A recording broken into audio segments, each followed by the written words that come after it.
भाई जो गुरु वचन पे डट गए, कट गए फंद 84 के, कट गए फंद 84 के, कट गए फंद 84 के। इंद्र की पदवी कैसे प्राप्त होती है? उत्तर दिया है गुरुदेव ने, अधिक तप करने से तथा 9 मण यानी 4000 किलोग्राम गाय या भैंस के घी का प्रयोग करके धर्म यज्ञ करने से एक धर्म यज्ञ संपन्न होती है। ऐसी 100 धर्म यज्ञ निर्विघ्न करने से इंद्र की पदवी साधक प्राप्त करता है, जैसे राजा बलि ने की थी।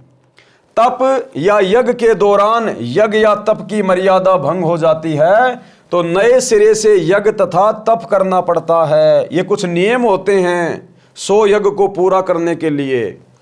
इस प्रकार इंद्र की पदवी प्राप्त होती है। फिर से सवाल किया किसी ने, इंद्र का शासन काल कितना है और मरने के बाद इंद्र के पद को छोड़कर वो प्राणी किस योनि को प्राप्त करता है? उत्तर दिया है गुरुदेव ने, इंद्र स्वर्ग के राजा के पद पर 72 चौकड़ी अर्थात 72 चतुर्युग तक बना रहता है। इंद्र का शासनकाल कितने समय का है? 72 चतुर्युग का। यानी एक जो चतुर्युग है, सतयुग, त्रेता, द्वापर और कलयुग, इन चारों युगों को मिलाकर एक चतुर्युग कहा जाता है। और इन चारों युगों का कुल समय होता है 43,20,000 वर्ष। यानी एक चतुर्युग बनता है सतयुग, त्रेतायुग, द्वापर और कलयुग को मिलाकर। इसको कहते हैं एक चतुर्युग और इसका कुल समय होता है 43,20,000 साल। ऐसे ऐसे 72 चौकड़ी चतुर्युग तक देवताओं का राजा इंद्र शासन करता है। इंद्र स्वर्ग के राजा के पद पर 72 चौकड़ी अर्थात 72 चतुर्युग तक बना रहता है। एक चतुर्युग में सतयुग, त्रेतायुग, द्वापर तथा कलयुग का समय होता है, जो कि 17,28,000 प्लस 12,96,000 प्लस 8,64,000 और 4,32,000। ऐसे सतयुग, त्रेतायुग, द्वापर युग, कलयुग का समय अर्थात 43,20,000 वर्ष का समय एक चतुर्युग में होता है। जैसे कि वर्तमान में आप जी देख रहे होंगे यूट्यूब पर जो भविष्य मल्लिका के विषय में, या लोग कहते हैं कि कलयुग कब समाप्त होगा, तो लोग कहते हैं कि कलयुग का समय है 4,32,000 वर्ष। तो यह कलयुग का समय है 4,32,000 वर्ष। अब 4,32,000 वर्ष के समय को यदि डबल कर दिया जाए तो कितना बनेगा? 8,64,000। ये है द्वापर युग का समय।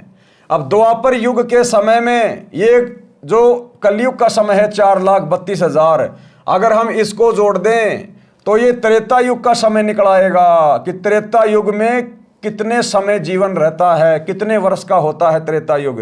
तो 12,96,000 का त्रेता युग होता है। अब 12,96,000 वर्ष में 4,32,000 और जोड़ दीजिए, ये आपके सतलोक का समय निकल के आ जाएगा। 17,28,000 वर्ष का सतयुग का समय होता है। तो इसको कहते हैं एक चतुर्युग का समय। सतयुग, त्रेतायुग, द्वापर और कलयुग, ये इतना समय मिलाकर टोटल कितना हो गया? 43,20,000 वर्ष। ऐसे ऐसे 72 चतुर्युग के समय तक इंद्र राज करता है। जो यहाँ पर बहुत ज़्यादा साधना करते हैं, कठिन साधना करते हैं, तप करते हैं, उनको फिर इंद्र की पदवी मिलती है। यदि वो 100 यज्ञ पूरे कर लेते हैं या बहुत कठिन तप कर लेते हैं तो। और इतना समय भोगने के बाद भी परमात्मा कहते हैं वो इंद्र का राज्य भोगने के बाद फिर सीधा गधे की योनि में जन्म लेता। गधे की योनि में तो क्या खाक राज्य किया, वो सारा सुख एक गधे के जीवन में निकल जाता है। एक चतुर्युग में सतयुग, त्रेतायुग, द्वापर युग तथा कलयुग का समय होता है, जो कि इतने इतने वर्ष होते हैं। क्रम से सतयुग, त्रेतायुग, द्वापर तथा कलयुग का समय अर्थात 43,20,000 वर्ष का समय एक चतुर्युग में होता है। ऐसे बने हुए 72 चतुर्युग तक वह भगत इंद्र के पद पर स्वर्ग के राजा का सुख भोगता है। एक कल्प अर्थात ब्रह्मा जी के एक दिन में जो 1008 चतुर्युग का होता है, 14 जीव इंद्र के पद पर रहकर अपना किया पुण्य कर्म भोगते हैं। इंद्र के पद को भोगकर वे प्राणी गधे का जीवन प्राप्त करते हैं। गधे का जीवन, ये हमारे पुराणों में लिखी हुई सत्य कथाएं हैं। मार्कंडे पुराण में लिखा हुआ है, जो अब आप जी सुनने जा रहे हैं, देखने जा रहे हैं, कि इंद्र अपना शासनकाल पूरा करने के बाद सीधा गधे की योनि में जन्म लेता है। गधे की योनि में कुम्हार के नीचे आता है। वो सारी उसकी इंद्रगिरी एक ही जन्म में निकल जाती है। तो कहने का मतलब भाई और बहनों, सतगुरु की भक्ति के बिना आप चाहे कितने तप कर लो, कितने जप कर लो, कितने यज्ञ कर लो, कितने दान धर्म कर लो, कितनी कठोर साधना कर लो, इस जीव की दुर्गति बनी ही रहेगी। जितनी साधना करेंगे, जितने तप करेंगे, उतने दिन राज्य भोग लेंगे, राजा बन जाएंगे, महाराजा बन जाएंगे, देवता बन जाएंगे, इंद्र बन जाएंगे। लेकिन जैसे ही वो भक्ति धन समाप्त होगा, ये काल हमें फिर से 84 लाख योनियों में डाल देगा। तो इतना भयंकर जाड़ है इस काल का।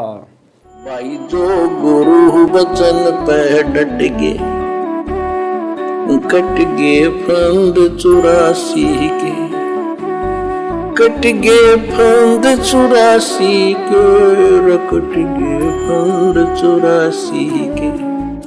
भाई जो गुरु वचन पे डट गे, कट गे फंद 84 के, कट गे फंद 84 के, रकट गे फंद 84 के। भाई जो गुरु वचन पे डट गे,